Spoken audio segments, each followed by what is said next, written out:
Now, what are video games if not blatant wish fulfillment, where we're able to do all of those awesome things that we just can't do in real life or maybe shouldn't? It's an industry built around power fantasies and allowing the player to embody a cool badass hero who does cool badass things, and why the hell not? Yet not all games are so interested in stroking the player's ego, and in fact will punish you for trying to be cool and failing. So let's take a look at them. As I'm Jules, this is WhatCulture.com, and these are 10 games that punish you for trying to be cool. Number 10. A botched combo loses all your points. Tony Hawk's Pro Skater franchise. What is the Tony Hawk's Pro Skater franchise if not a wish fulfillment exercise for those of us lacking the coordination or flexibility to do trick skating for real? It's a series entirely concerned with looking as rad as possible whilst pulling off death-defyingly acrobatic tricks, which if chained together into an implausibly long combo can net you a colossal number of points. But the game also does not suffer overzealous showboats, as if you decide to keep a trick going past your obvious capability, you'll end up falling flat on your face and pissing all of your accrued points for the trick down the bloody drain. Now this can be infuriating if you've racked up hundreds of thousands of points whilst chaining together dozens of moves, yet because you dared to shoot for the moon rather than banking a sure thing, you ended up paying the humiliating price for it.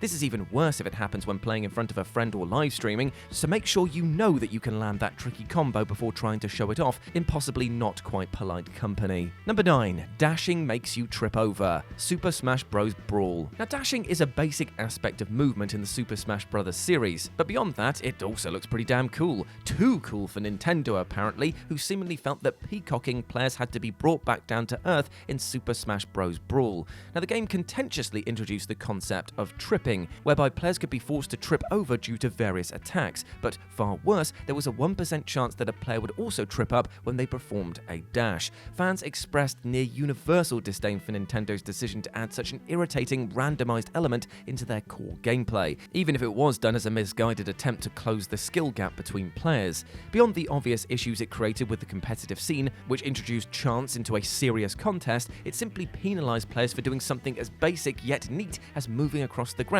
at quicker speed. Not cool at all, Nintendo. Thankfully, the blowback was severe enough that tripping hasn't ever appeared since. Number 8. Turning into a dragon triggers a game over. Breath of Fire Dragon Quarter. Now, Breath of Fire Dragon Quarter is a textbook example of a game that dangles a bloody awesome ability right in front of your nose, but then teaches you a very nasty lesson if you dare try to use it. The RPG is centered around the D counter, which keeps track of the player's use of the powerful dragon abilities and steadily climbs up to 100%. Much like Mob from Mob Psycho 100, will cause our protagonist to turn into something absolutely amazingly powerful, which sounds amazing, right? Well, wrong, because reaching 100% will suddenly trigger a brutal game over sequence in which our hero is killed when the dragon residing within him violently and explosively bursts out of his body. Though our hero is able to reach 100% later on in the game as part of the story, throughout the core gameplay, it's nothing more than a one-way ticket to a dirt nap. The appeal of going full dragon speaks for itself, so this one feels like an especially maddening punishment. Number 7. Trying to outsmart the barber gets you sent packing. Shenmue 2! God, it's been a while since I've been able to say that. Now, Shenmue, or Shenmue, if we're just going to be boring about it, may be a profoundly goofy enterprise, but that does nothing to undermine the sheer awesomeness of getting to kick ass and take names as our vengeful protagonist, Mr. Hazuki. And while the QTE sequences throughout the franchise typically signal an opportunity to beat the snot out of a street-crawling degenerate, sometimes the right path is something decidedly less badass. Case in point, during Shenmue 2, the player ends up at a barber shop while seeking out answers. The barber offers to give our hero a trim whilst explaining the particulars of a martial arts discipline, and during their conversation, his body language turns slyly threatening. What's coming out of his mouth, however, is considerably more zen, as he instructs us to remain calm and stay still no matter what happens. At this moment, he pulls a straight razor out to our neck and a QTE prompt appears on screen. Now, players who are conditioned to quickly smash whatever button is prompted most likely hit the button and expected to see our hero beat the hairdresser into a bloody pulp. But if you follow the prompt, he'll catch you off guard and tell him that he's unworthy of learning any techniques before telling him to return when he's found some courage. To rub salt in the wound, the player then has to go home and return to the barbershop the next day to repeat the lesson. Alas, you're actually supposed to just sit there and let the QTE pass without interaction, after which he'll laugh and accept you. Number 6. Lose health every time you use Wolverine's claws. Wolverine on the nares. Now, Wolverine is unquestionably one of the coolest superheroes, and say it with me, kids, of all time! I tell you, I'm getting all of my vocal gimmicks out today. Now, if only Nier Automata Potato Potato was on this list, but alas, it's not. And the selling point of a video game based on Wolverine basically speaks for itself. Who among us wouldn't want to wreak havoc on a never-ending slew of goons with his superhuman strength, healing power, and especially his claws? Well, 1991's Nier's video game sure took an interesting approach to the undeniably coolest and most distinctive aspect of the character, because for reasons that will never make any sense, every time you use the claws to attack, you take damage yourself, whether you connect with an enemy or not. As such, the developers effectively stapled a baffling cost-benefit mechanic to the very ability everybody playing the game wanted to use basically all the time. Though you can just use your fists instead, at that point, is this really a Wolverine game anymore? What's the purpose of punishing players for using a superhero's most defining power? One suspects the developer realized the game was too easy if you use the claws with impunity, and so threw in this awful mechanic into the fray at the last minute.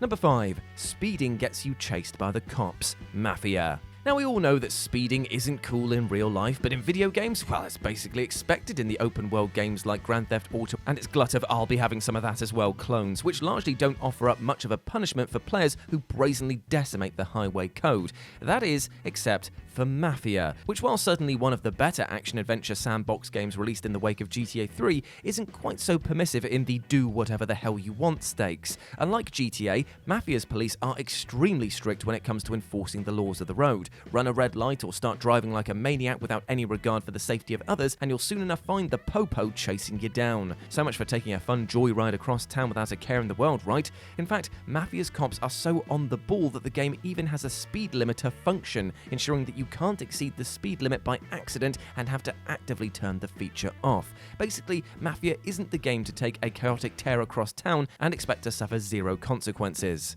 Number 4. Defeating Bahamut early makes it harder to acquire him later. Final Fantasy III. Now, early on in Final Fantasy III, players will encounter Bahamut in what's designed to be an unwinnable boss battle that results in the player's party being defeated. But not everybody takes impossible odds quite so easily, as some players came to realize that, in the original Nier's version of the game, he could actually be defeated through either relentlessly grinding or glitches. Yet this seemingly phenomenal achievement actually has a rather unfortunate consequence, as because it's not a legitimate victory designed by Square Enix, you won't gain him as a summon, and because you defeated it, you won't get to face it again later in the game as intended. This means that the only way to acquire him is from the secret shop in Eureka, which players may very well not know about. Considering how incredibly useful he is as a summon, you're basically playing yourself if you try to outsmart the game by beating the boss early. Number 3. Punch objects and lose health. Comics Zone. Cult classic beat-em-up Comic Zone is an extremely cool-looking game, set within the panels of a comic book as protagonist Sketch sets to kick and punch his way to salvation. Yet, in a truly bizarre move for basically any video game, Comic Zone doesn't allow you to hit just anything you want for the hell of it. There's actually a bit of a trade-off. You'll encounter obstacles like drums and crates throughout the levels which need to be disposed of, and if you destroy them with your fists or feet, your health bar will also start taking a hit. Now granted, if you actually punched a stack of drums in real life, you'd certainly be in a whole world of pain, but is anyone playing a comic book style beat 'em up also craving a realistic depiction of pain and harm? Not a chance. Players eventually got annoyed enough to release their own ROM hack for emulated versions of the game, which removed this feature entirely, in turn allowing them to assault inanimate objects to their heart's content. Number 2. Your moves are copied by your echoes. Echo. Now, Echo came and went in the blink of an eye in 2017, but this indie stealth game sure had one hell of a hook. You see, the game takes place in a gigantic palace which creates copies of the player character for her to fend off. Though you're technically free to do whatever you want movement-wise, the game actively discourages, nay punishes even, those who strut their stuff without a care in the world. And that's because the copies of yourself, called Echoes, are periodically uploaded with the player's own actions, which the palace records throughout your gameplay. So if you run, shoot your gun, vault over a wall, open a door, and so on, the Echoes will be able to perform these actions in the next round, ensuring that the more diverse and dynamic your actions, the more you'll be facing off against them in the next phase. It's a frankly ingenious concept which forced players to think long and hard about every move they made, and yet Echo was sadly a commercial failure despite decent reviews, causing the developer Ultra to close their doors back in 2019.